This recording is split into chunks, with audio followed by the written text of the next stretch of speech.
16-year-old young conservative from Appleton, Wisconsin. I'm never going to give up my fight. I'm never going to remain quiet. I'm the type of guy who's going to say something when he needs to.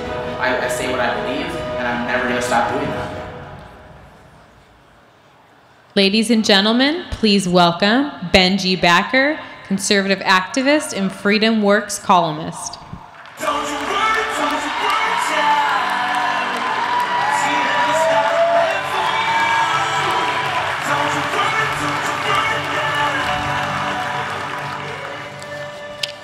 Thank you all so much for having me speak here. I really appreciate it. By now, everyone has heard of the Capitol chaos and political turmoil that engulfed Wisconsin back in 2011. While the mainstream media covered the professional protesters who occupied our state capitol, there are many stories that have not been heard. And there are many stories that the media have ignored. Stories like mine. I'm a product of the Wisconsin public school system, which is one of the best in the country. But it hasn't always been easy for a conservative thinker. After defending Governor Scott Walker's stance against the teachers' unions, I was repeatedly insulted, but not by my fellow students, by my teachers. I was called stupid, I was called weird, and I was called a racist by my teachers. When this story became a national issue, my house was egged. My inbox was full of disgusting profanity, and I received anonymous death threats. But I believed in the hard line Governor Walker took in our state, and I had to take a stand.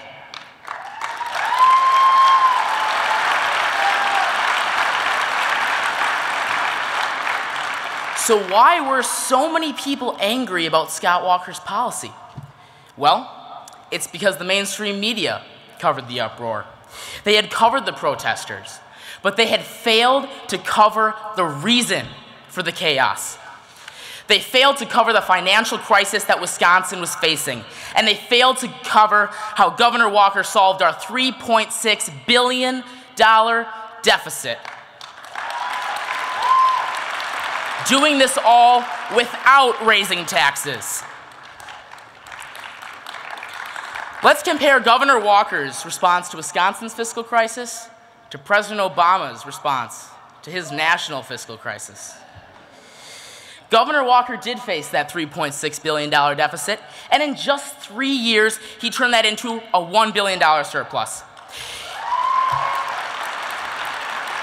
He created 100,000 jobs, and he did it all while lowering taxes on Wisconsin families.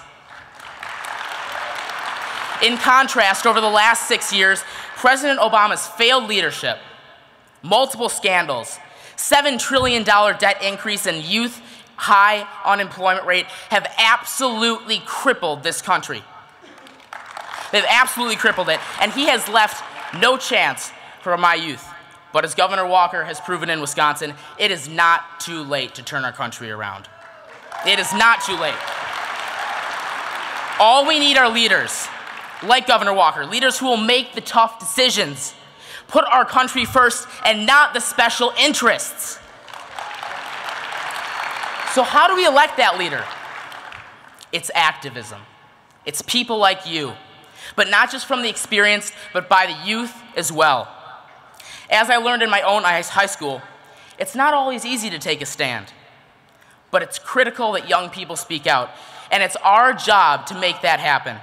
Because when young Americans realize the greatness of our country, guess what happens? They become conservative.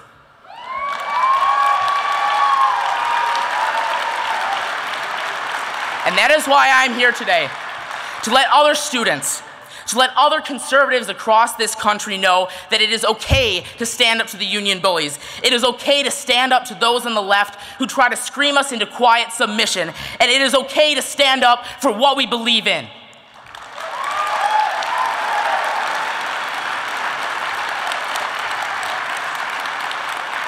Now, the liberals in the Democratic Party for years have historically captured the youth vote.